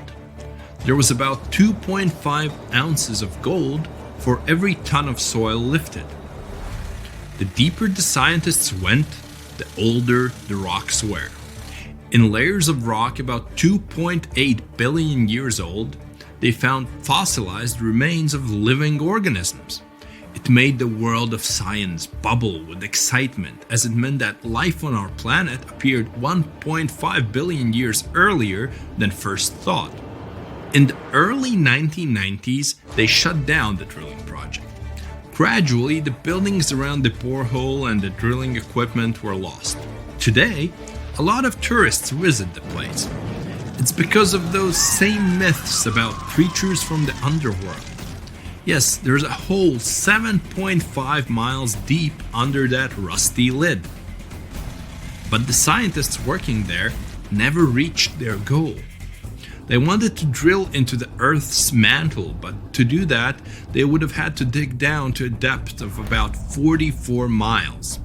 At 200 feet per month, it would have taken as long as 80 years. That's assuming no accidents happened. But the deeper it goes, the more interesting it gets. A few years ago, they found a massive amount of water deep underground. Somewhere up to 370 miles down, there's a substantial ocean billions of years old, and the amount of water there is several times greater than in all the oceans, seas, and rivers combined on the surface of Earth. The water there is at a scorching 2,800 degrees Fahrenheit. But because it's under a tremendous pressure, it doesn't evaporate. It's encased in a crystalline structure of minerals. This ocean was formed in the early stages of our planet's development, when there was only hot lava and debris of space bodies around. But the most exciting thing you can find by drilling is living organisms. They've been there in isolation for billions of years, and they can give us clues as to how life came into being in the first place. Scientists in Antarctica have created a similar borehole. An entire lake half the size of Lake Ontario was discovered under the thick ice. The amount of water in this lake is only 3.5 times less than in the Lake Baikal, the largest lake on Earth by volume. The ice that hides this lake is at least 20,000 years old, and the water beneath it has been isolated from the outside world for about 15 million years. While drilling, scientists lifted a chunk of ice from deep down below and found an unknown bacterium on it. Its genetic code was only 86% similar to known living organisms. That means that we've never seen bacteria like this before, or it had come from outer space. But that's just a theory. We know that these bacteria can live in unusual conditions and at water temperatures below freezing. The composition of underground lake water is also different from what we're used to. There's a lot more oxygen and carbon dioxide in it. Add to these conditions complete isolation, and we get living organisms that have developed and evolved in a completely different way. Do you understand what it means? The study of deep organisms may give us a clue as to whether life could exist beneath the ice on other planets or their moons. For example, Saturn's moon, Enceladus, has ice 24 miles thick. There may be an ocean underneath, which is heated by thermal springs. That's all for today. And guys, remember, let's become smarter every day together with Brightside. Well, hey there. We dive back in time and into the oceans over 500 million years ago. Just, because we can. Whoa, watch out. It's not Megalodon or giant sea reptiles you need to look out for here. It's a bizarre, unearthly-looking creature called Anomalocaris. The name means unlike any other shrimp, and I think you'll agree, it looks like a nightmarish cross between a shrimp and a modern-day centipede. 2 tentacles protruding from its face, each lined with razor-sharp teeth. Oh yeah, and this thing was about the size of your leg. With a wave-like movement of the flaps on each side of its body, it was graceful for a terrifying creature. It was also more advanced than any other life on this planet at the time. Especially those huge eyes. You have only one lens in each of yours. This giant shrimp had 16,000. That's 4 times more than a common housefly. And you know how good their vision is. Good enough to dodge that swatter every time. All this allowed Annie to become one of the first animals on this planet to feed on others. Yep, here it is. Earth's first hunter. Its favorite meal? Trilobites. Hey, try a bite. Those are the ancient ancestors of crabs. Some of their fossils have marks on them in the same shape as the monster shrimp's mouthparts. Terrors of the past like this got to be so giant thanks to more oxygen in the atmosphere. A perfect example of this, Meganeuropsis. Imagine a dragonfly. Now make it as big as a cat, and with a wingspan longer than your arm. Megan, the monster-sized dragonfly, could easily grab other insects or even small animals, and she ruled the air with quick movements. Back then, there were still no large birds or other airborne enemies for this behemoth bug, so it was safe and free to grow as large as this planet would allow. Piranhas of the past were also jumbo-sized. Mega piranha was about 3 times the size of the river terrors we have today. Its bite force was about the same as a tiger's, and those striped kitties bite down 2 times harder than lions. That means it probably not only dined on other fish and any land creatures that, got too close to the water, but it could also easily crunch down on large turtles and other unlucky shelled creatures. And fun fact, modern-day piranhas bark like dogs when they're about to enter a confrontation. It actually sounds more like a frog's ribbit. But makes you wonder, what did this mega-sized ancient cousin sound like? A bear roaring? How about giant sea scorpions the size of your bed? Go back about 460 million years, and you'd see them swimming under you. And watch out for that tail. Scientists still don't know if these creatures could use it to inject venom like your standard land scorpion, but something tells me I wouldn't want that thing anywhere near me. Then there's this guy, Therizinosaurus. Terry looks sort of like a goose with long arms. Oh, and did I mention this goose dino is about 2 stories tall and longer than a bus? Yow! Its arms make the T-Rexes look even more bite-sized, each 8 feet long, almost triple the length of T-Rexes. And on the end, razor-sharp claws the size of your whole arm. Now, don't worry about those lengthy claws too much, though. Terry probably used them to cut through giant termite nests. So, this huge reptilian goose was more interested in eating bugs and plants. Another mega monster for you, Megatherium. The giant ground sloth could look a giraffe straight in the eye and weighed as much as a hippo. It moved mainly on its hind legs and used its massive tail as support. He had huge paws with colossal knife-sized claws. The sloth could use them to defend itself from enemies and to bend tree branches in search of food. But the biggest danger to the giant ground sloth wasn't dinosaurs or saber-toothed tigers. It was our own species. Yep, humans showed up just in time to meet this fellow and to, eat him up. Titanoboa was a terrifying 50-foot snake, as long as the great Megalodon itself. It was also more than 2 times heavier than the heavyweight champion among snakes today, the green anaconda.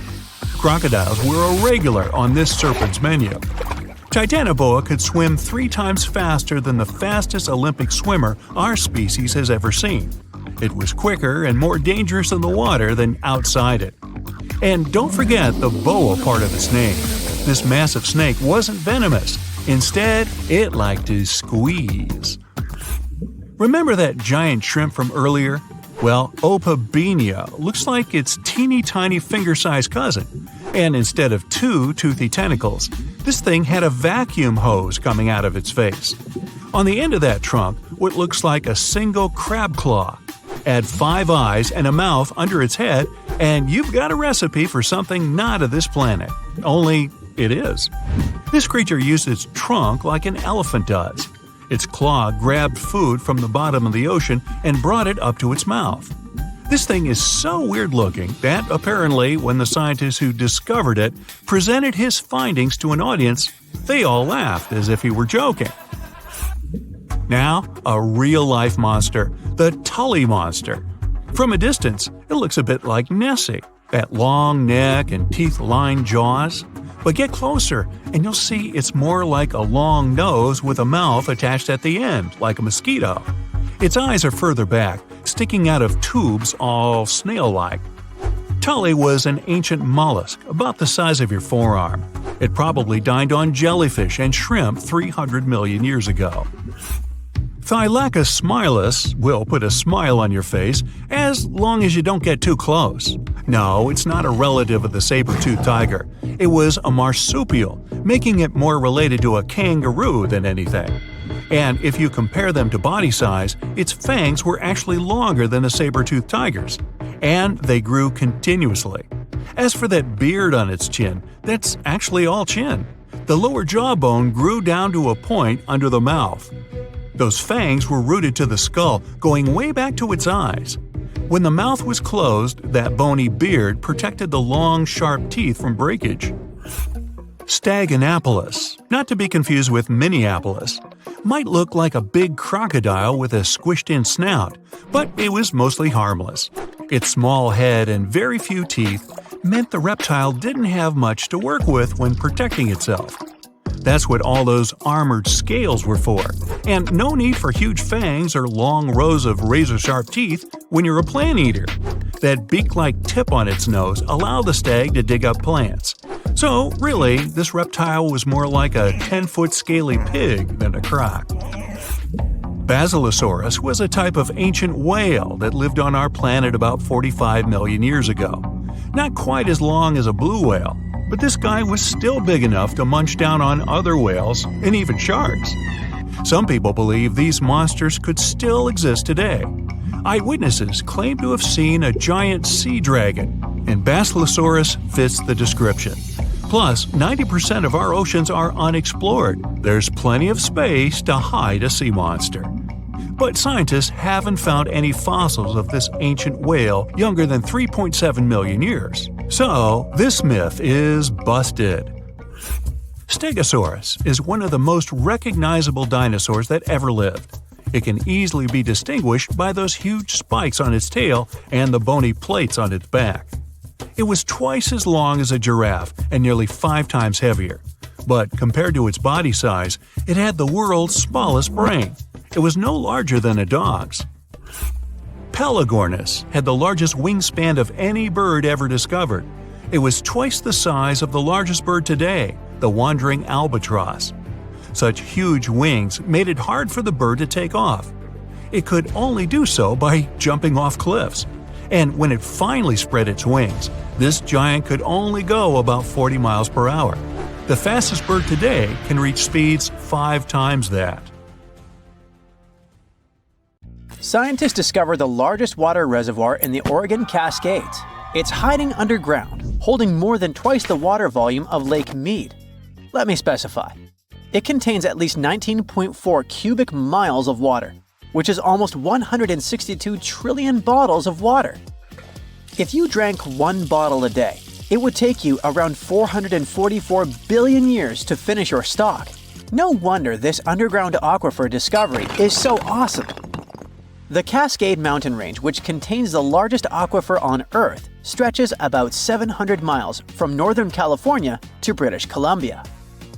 The high Cascades in Oregon have younger volcanic rocks, around 8 million years old.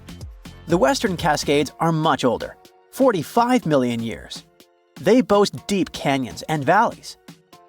Scientists study the transition zone between these two areas to understand how water moved through volcanic rock and how volcanic processes had evolved over time.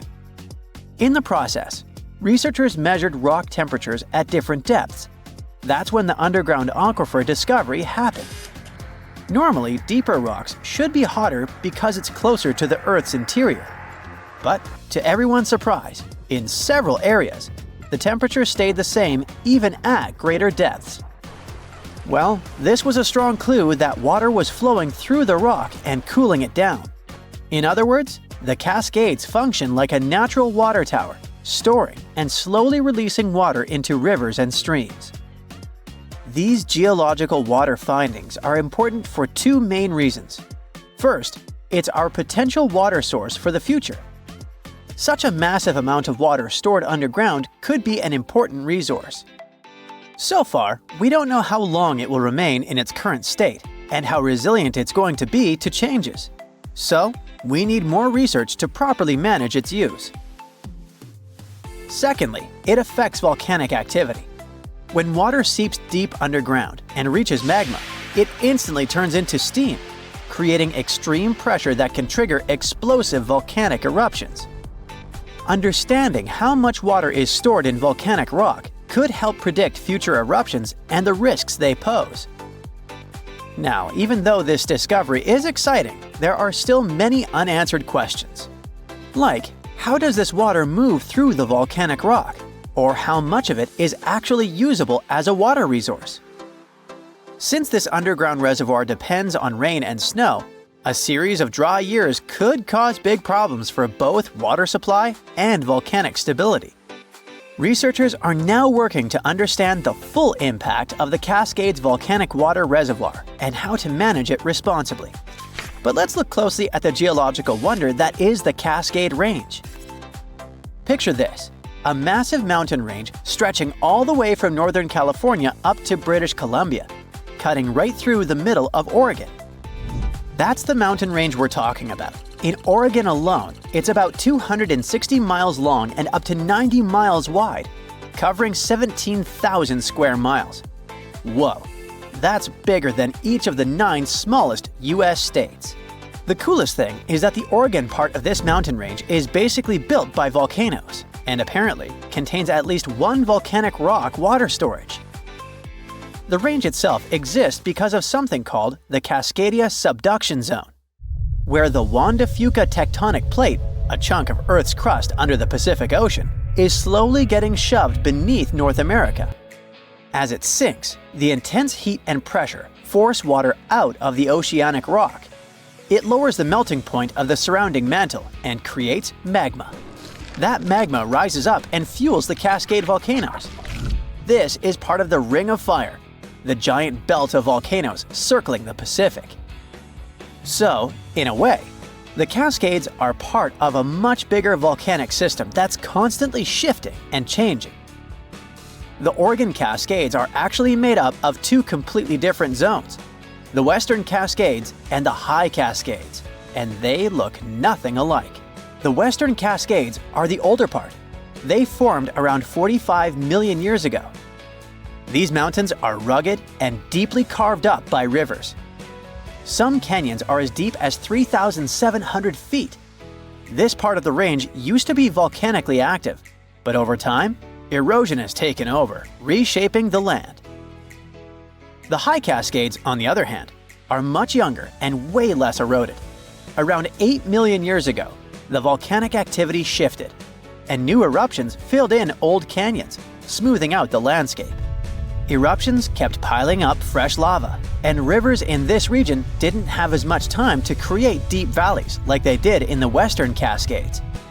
That's why if you look at the two regions side by side, one looks jagged and carved up, while the other looks smoother and more built up.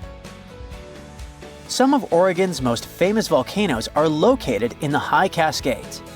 I'm talking about Mount Hood, Mount Jefferson, the Three Sisters, and Crater Lake, which actually formed when Mount Mazama erupted and collapsed in on itself.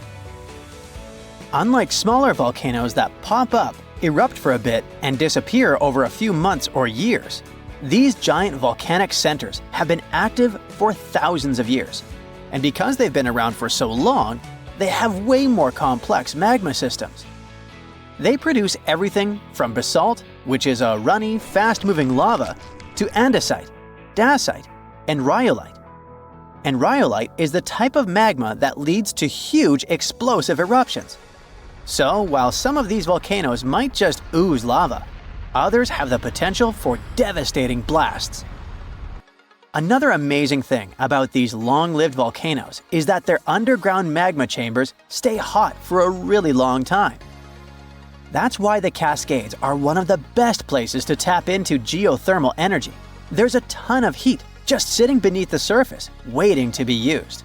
Oh, and don't forget about the Cascades volcanic water reservoir. Who knows how we will use it in the future?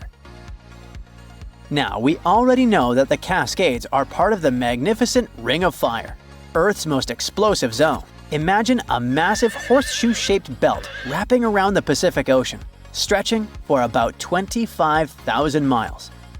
It's one of the most geologically active areas on the planet. This is where Earth's tectonic plates are constantly shifting, colliding, and grinding against each other, creating some of the world's most powerful earthquakes, volcanic eruptions, and deep ocean trenches. The Ring of Fire follows the meeting points of multiple tectonic plates, and they all surround the giant Pacific Plate.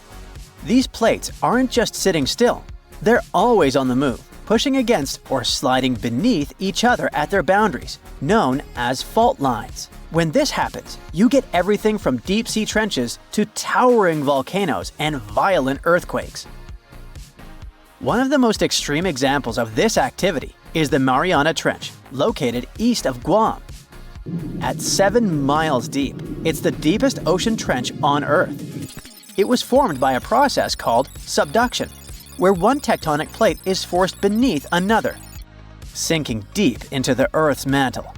The Mariana Trench is one of the most mysterious places on Earth. It's insanely deep, with crushing pressure and total darkness. So for a long time, people thought nothing could live down there. But it turned out that life existed even at the very bottom. In 2005, scientists found a tiny single-celled organism in the Challenger Deep, the deepest part of the Mariana Trench. They also came across colorful rocky formations and weird sea cucumbers. The Mariana Trench also has hydrothermal vents, which are basically underwater hot springs. Even though the water there is super hot and acidic, strange creatures and microscopic life forms still manage to survive there. The Ring of Fire is also responsible for 90% of the world's earthquakes. Some of the most powerful quakes in history have happened here, including the 1960 Valdivia earthquake in Chile, the strongest ever recorded, which hit a mind-boggling 9.5 on the Richter scale. But it's not just about earthquakes. The Ring of Fire is also home to about 75% of the planet's volcanoes.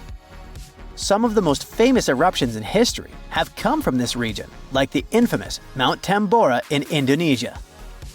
In short, the Ring of Fire is one of the most dangerous places on Earth, but it's also incredibly fascinating. Who knows what else scientists might discover in that region, like they discovered the largest water reservoir in the Cascades. The legend goes that a dwarf named Fafnir was famous for his strength and courage. Because of his qualities, he was tasked with protecting their kingdom.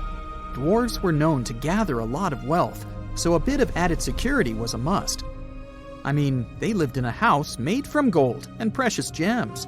But Fafnir also had another special talent. He was able to shapeshift. Tricked by Loki, the Norse spirit of mischief, Fafnir was taken over by his greed and the shine of his father's treasure. He decided he did not want to share any of it, not even with his father or his brothers. He stole it and ran away all by himself to a place he'd be hard to find, the middle of the desert. To protect his wealth, Fafnir transformed into a huge dragon. His new appearance looked like a huge snake, powerful and scary. His magical powers did not end there, though. Because the dragon couldn't fly, he also spread poison all around his new home, so no one had a chance to survive if they wanted to take his gold away. Fafnir was soon defeated by a young hero named Sigurd. The legend of Fafnir tries to explain why family is more important than greed. It also shows the many magical powers dragons possess. But the most interesting part is that it's quite a good example of how dragons came to be in our tales. But hey, this is just one of the many stories mentioning dragons. Just switch on your TV or peek into any bookstore, and you'll surely stumble upon dragons somewhere. Variations of dragon-like creatures have been described in stories from all over the world, from Asia to Northern Europe. Most of these creatures are depicted with reptile-like bodies, wings, and claws. And the scariest trait of them all, they can breathe fire out of their mouths. The name of these creatures comes from the Latin word draconum, which translates to huge serpent. But let's take a trip down memory lane to see how it all started. An Asian historian, for example, discovered some fossils back in the 4th century BCE and decided that he'd stumbled upon dragons. It's easy to understand why he got so confused if you look at a fossilized stegosaurus. It was 30 feet long, 14 feet tall, and covered in armored plates and spikes. The Nile crocodile might have gotten mistaken for a dragon too. It still exists today and lives in sub-Saharan Africa. But it may have been more popular in ancient times. When reaching maturity, Nile crocodiles can grow up to 18 feet long. But that's not all. It can even walk with its body off the ground, and some were even pictured standing on their 2 back legs. Goannas are dragon-like lizards that live in Australia. Large as they are, they also have razor-sharp teeth and claws, and are also known to even produce venom. It's easy to see why goannas may be the source for the Australian version of dragons. When humans first discovered whale bones back in the day, we had no idea these animals lived in the sea. Given their size, we surely must have thought they were dangerous. And because we rarely see whales, if we don't go underwater of course, they were poorly understood and easily mistaken for dragons too. Probably the most interesting source of dragon mythology is actually the human brain. In a book called An Instinct for Dragons, there was a theory which claimed that dragons existed in almost all ancient cultures because we had evolved to fear large predators to survive. We aren't the only mammals to do this. Monkeys have an innate fear of snakes and large cats too, for example. When you combine these natural traits with folklore, you get a lot of dragon stories everywhere, adapted to each region. Reptilian beasts with magical powers date back as far as the origins of human civilization itself. I'm talking about ancient Mesopotamia. Humans back then used to believe in all sorts of creatures, but their head spirit was Marduk, the patron of the city of Babylon. If you look at the artwork from back then, Marduk was depicted with a snake-like dragon at his side. It could be either nice or vengeful, depending on what mood it was in. If you want to sign up to become a dragon, the first thing they'll ask you at the interview will be if you can breathe fire, of course. So scientists have tried to look into some ways that could make it real for dragons to breathe out fire without damaging their throats. To do that, they examined the bombardier beetle. This eccentric insect can pack up some really hot substances in its belly. Once the creature gets bothered by something, it shoots out a fiery load of chemicals. In all fairness, it's not really fire, but it does burn, so it's close enough. Going back to dragons, they'd need to have similar glands in their throats to produce the same effect. But where do dragons come from? They didn't just appear out of nowhere, regardless of the source you consult. Some tales, like that of Fafnir, say that even humans can turn into dragons, but the most popular theory is that dragons start out as eggs. Some sources even draft a series of stages a dragon has to go through during its life. Everything starts with hatching. Dragons are said to eat their way out of those shells and break the sides of the egg. Then there's the wormling stage, which is what dragon specialists, or dragonologists if you like, call a newly hatched dragon. It's still small and weak, but don't worry, it can take care of itself pretty well. The rest of a dragon's life stages are pretty self-explanatory. There are grown-up dragons, then ancient ones. A dragon's life ends when it reaches the twilight stage. Some sources claim dragons never stopped growing. Others even say they never reach the end of their lives. They just pass on to another type of spiritual existence. Dragons are known to be the symbol of a lot of different things, but that all depends on their origin. In some regions of Asia, they are known to bring luck, power, and wealth. To become a powerful warrior in Britain, you'd need to first defeat a dragon. That's why you often see them on flags. The flag of Wales, for example, has a large red dragon on a green and white background. Western stories aren't as nice to dragons. They are often seen as evil and vengeful.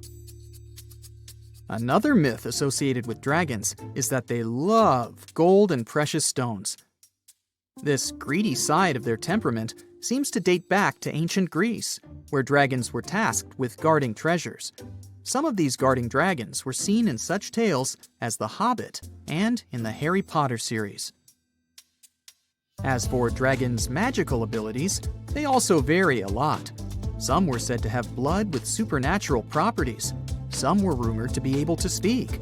Others were famous for their wisdom. A lot of dragons in ancient literature could fly or shapeshift, even into humans. Some real-life creatures got their names thanks to bearing a resemblance to dragons, like the dragonfly that has more than 5,000 subspecies we know about. It got its name from folklore tales, as Europeans in the Middle Ages saw it as an evil insect. Dragonflies were accused of some really nasty things, like biting people's eyes and mouths. But the creature that resembles mythical dragons most is a reptile called the flying dragon. They're seen in wooded areas of Southeast Asia. They don't really have wings per se, but parts of their ribs are elongated to support some extra skin that allows them to leap through the air between trees. Those wings are also brightly colored and contrast with their brown bodies. They look like they come from your worst nightmares. There's no evidence they exist, but all the scary stories about them still sometimes sound so real, passed down from generation to generation. Which one is your favorite? The first creature that probably comes to your mind is Bigfoot, a giant creature that reminds you of an ape and allegedly leaves extremely large footprints and other traces that make people in the area of the Pacific Northwest wonder if it's really there. It's so popular, other similar beasts got their own legends too.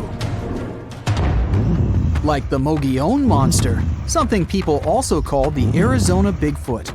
Reported along the Mogollon Rim, this mysterious creature is 7 feet tall and has big red eyes.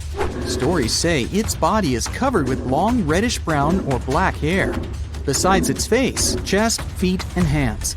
It mimics coyotes, birds, and other wildlife, emitting strange whistle sounds at the same time.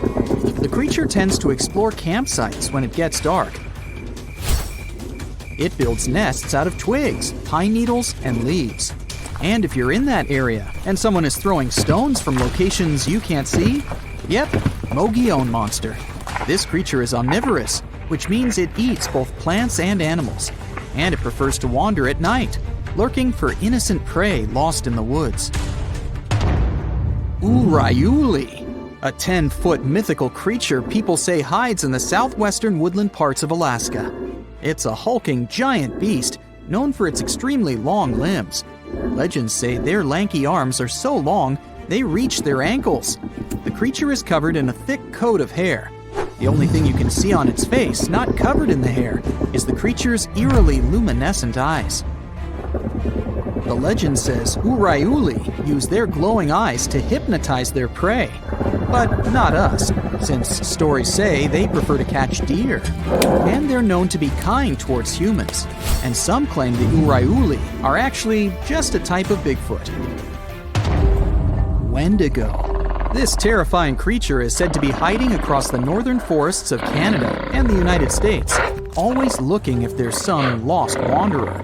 The story says the Wendigo used to be a lost hunter. The freezing winters transformed him into a fierce 15-foot-tall beast with desiccated skin tightly pulled over its large, pointy bones. Stories about this creature showed up in the 20th century, and people say the beast still roams around the forest in long, cold winters, constantly looking for lost people he could grab from the darkness. Lake Worth Monster. This scary creature that's part man, part goat is also called the Island Monster. This 7-foot-tall monster is so strong it could hurl car tires like they were just plastic toys.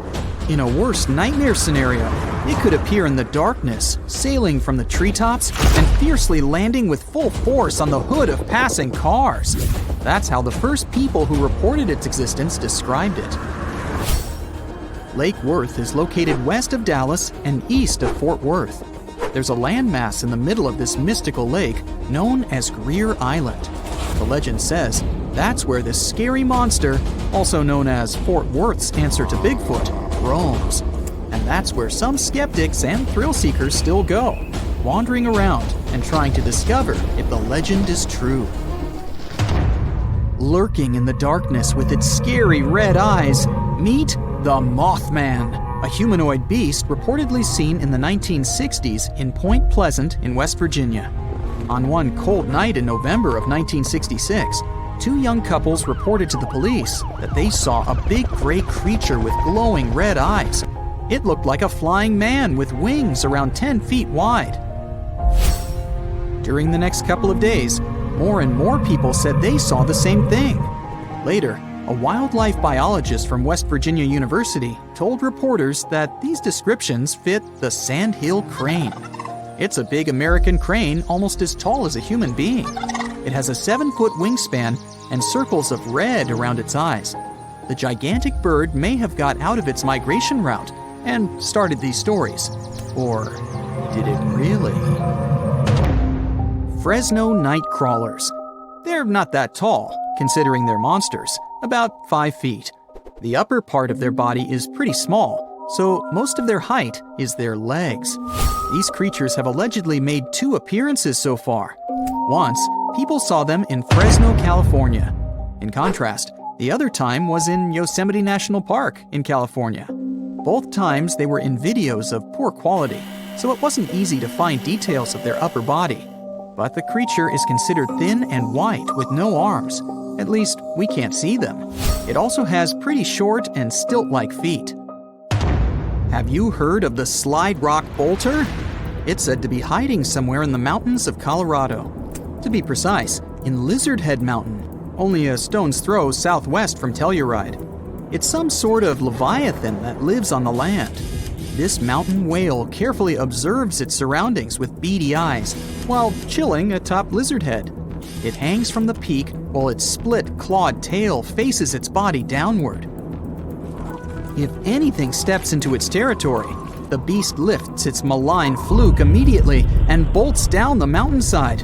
With its jaw full of razor-sharp teeth wide open, it gobbles whatever or whoever is in front of it, including miners, lost tourists, and loggers. It sweeps through trees and destroys all natural life that's been in its path for more than 100 years. Or at least that's what the legend says. Wow, that's the scariest one for me so far. Altamaha. Somewhere in southeastern Georgia, close to the mouth of the Altamaha River, there's a hissing sea monster hiding. It's one of the biggest rivers in Georgia that empties into the Atlantic Ocean, and the entire area that surrounds the river is full of small islands, canals, dikes, ponds, acres of marshes, and old rice fields. Perfect for such a monster to hide, don't you think? The story says this unusual cryptid has a sturgeon-like body, including a bony ridge on its top. Due to its front flippers, the creature swims like a dolphin. His snout reminds me of a crocodile. His teeth are large and sharp, whereas his eyes are big and protruding. The beast is green or gray with a white-yellowish underbelly and is up to 30 feet long. There's no physical evidence the Altamaha really lives there, but the legends date back centuries when people started talking about an enormous snake-like beast that hissed and bellowed. Loch Ness Monster, or how many like to call it, Nessie. This myth dates back from old times, all the way to a group of people that lived in ancient Scotland known as the Picts. The legend started to grow in the 1930s. Back then, a road near Loch Ness was finished, offering a nice view of the lake without bigger obstacles. And in April of 1933, a couple noticed there was a large animal. They compared it to a prehistoric monster or dragon. Most people imagine it as a plesiosaur, which is basically a marine dinosaur. The beast quickly crossed the couple's car's path and then disappeared below the water's surface. Later that year, some researchers even found big footprints. They believed they were from a pretty soft-footed solid creature around 20 feet long. Later, some determined the tracks were the same as the ones that a hippopotamus leaves. Plus, scientists said the lake wasn't that nutrient-rich for such a large predator. There are not enough animals to support such a beast at the top of the food chain. But the legend about a giant mythological creature has moved on and still makes people across the world wonder if there's really something hiding deep down in the dark, murky waters of Loch Ness.